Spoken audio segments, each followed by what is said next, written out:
Alright, so we're checking out the Diatone Roma F7 in this video. So this is actually what they're calling the power kit, which is basically a fully built drone, just no DJI air unit. So you can see I've got a DJI air unit here that I pulled off of another model. Don't ask me which one it was, I don't remember. But if you kind of know how to do a little bit of a build, I mean, this is really, there's no soldering involved here. It's just basically you're plugging in stuff. You could save a little bit of money. It's $320 for the power kit, which is basically the whole thing pre-built without the DJI air unit. And then if you get the DJI version of this, which has the DJI air unit pre-installed, it's about $555, so a $235 difference.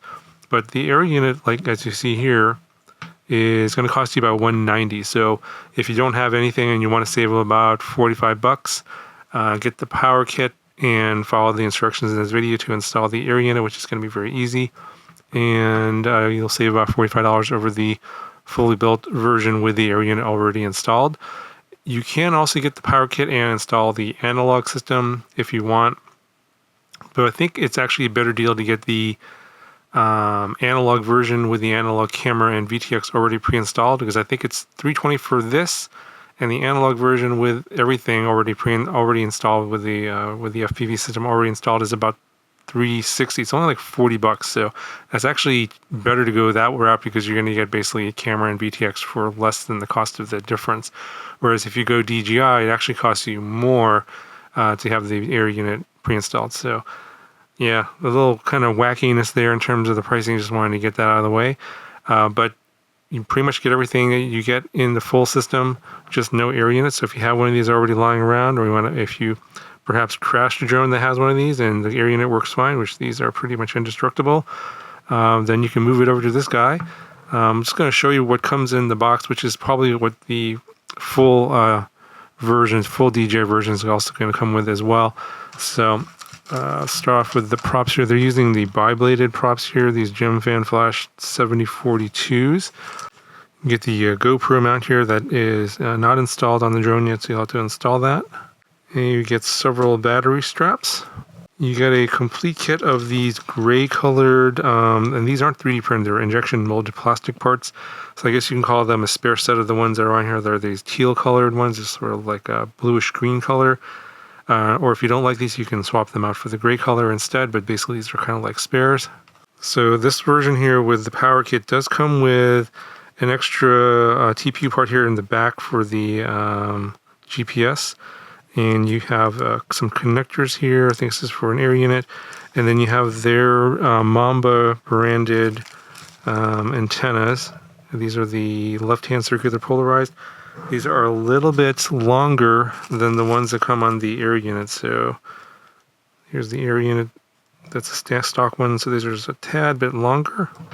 Get a USB-C cable. And you get a set of spare screws and nuts. And of course you get the prop nuts here for the motors. Extra connectors, zip ties, etc. This is pretty much standard stuff. And of course you get the battery pad. You'll need to install that yourself. So you get a set of documentation in here as well. So this here is for the receiver connection to the flight controller, and comes with this little plug connector that you'll solder to your receiver. So I guess there's a little bit of soldering here if you need to install your receiver.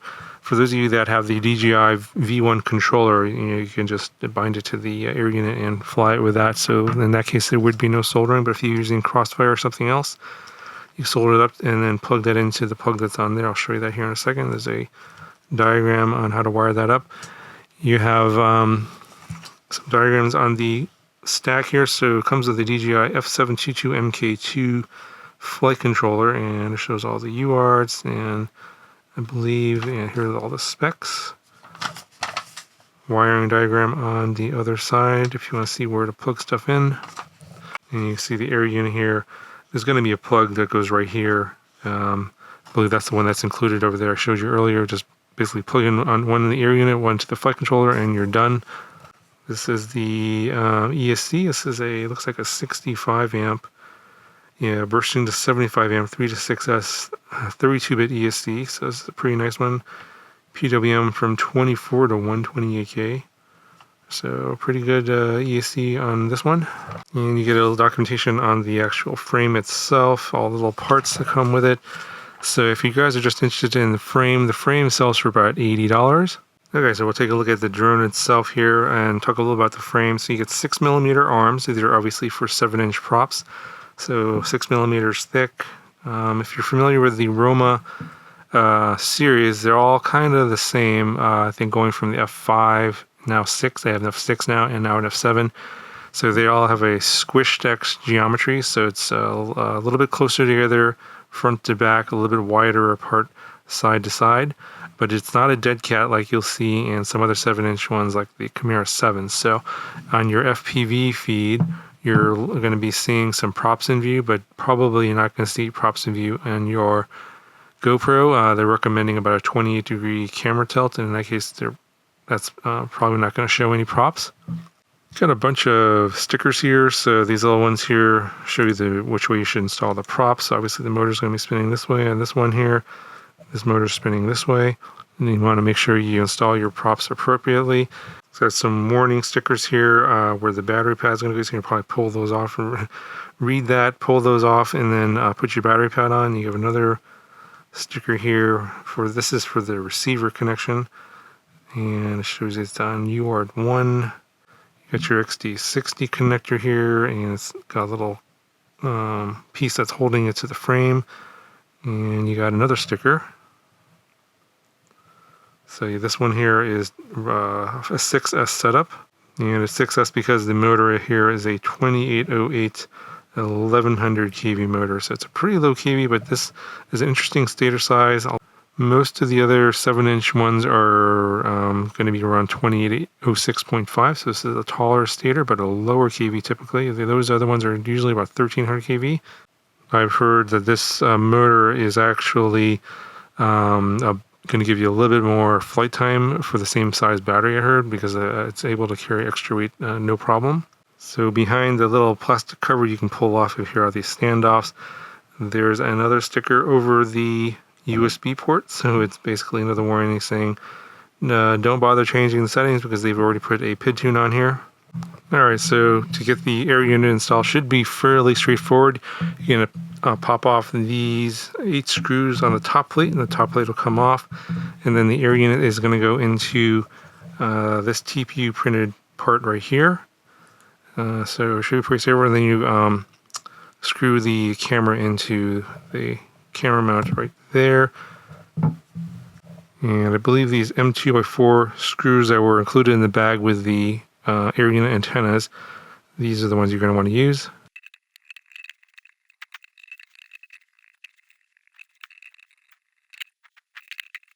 Alright, so this is what it looks like with the top cover taken off.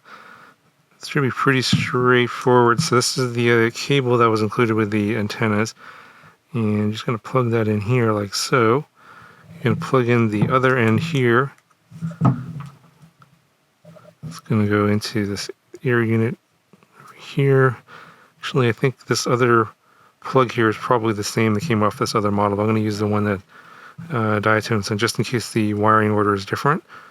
So this just plugs in like so. And you're going to plug this other side into the flight controller. And this cable here between the air unit and the camera does appear to be long enough. So you just have to pull these 3D printer parts out to and hold that in, and then screw in the camera. So let's go ahead and do that, and I'll be right back.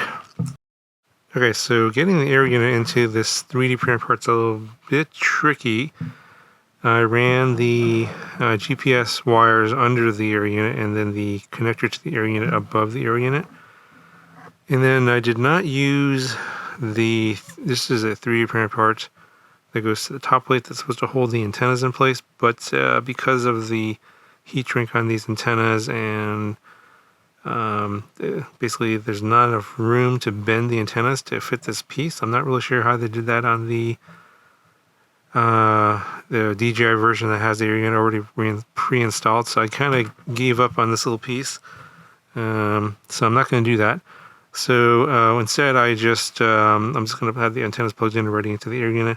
just going to stick a piece of foam in here in between the standoff and the antenna to hold it in place, and as long as that something's there, it's not going to rotate.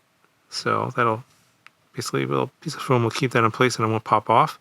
And then it should be high enough that's going to stay out of the prop. So I think that'll be good enough, at least for me. And I didn't want to spend too much more time on fiddling around with this. I ran the GPS wire under the air unit, and I cut a little piece out of the TPU part that goes here, kind of blocks it. And it was a little hard getting the air unit in there. I didn't want to squeeze those wires too much, so I cut a little piece out of there. But that was about it. And the camera mounts totally fine. The wire that I have here is just long enough to reach, so I didn't need an extender or anything like that. So at this point, I'm just going to start up a express LRS receiver, probably stick it in this little space here where the buzzer is and the capacitor, and then probably run the antenna in the front here underneath this standoff. Put the top plate back on, and then put the props on, and that'll be it for this video. Okay, so this is what it looks like after the top plate's put on, and I had forgotten that there was these notches here, and it's actually for, or you could use it for these antennas.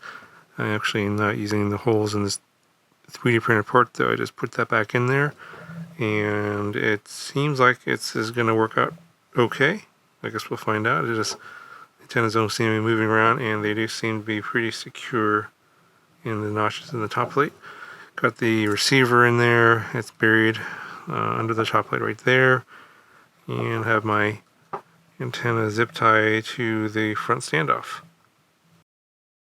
I'll have a flight video and more of a review of the F7 more or less in the next video, because this one's a bit long, but I wanted to cover how to install this in the Power Kit version, because I think a lot of you guys should probably get that version and save yourself some money. If you already have an air unit, it's pretty easy to install. Granted, it is a little bit fiddly with the 3D printer parts, but it is manageable to put everything in.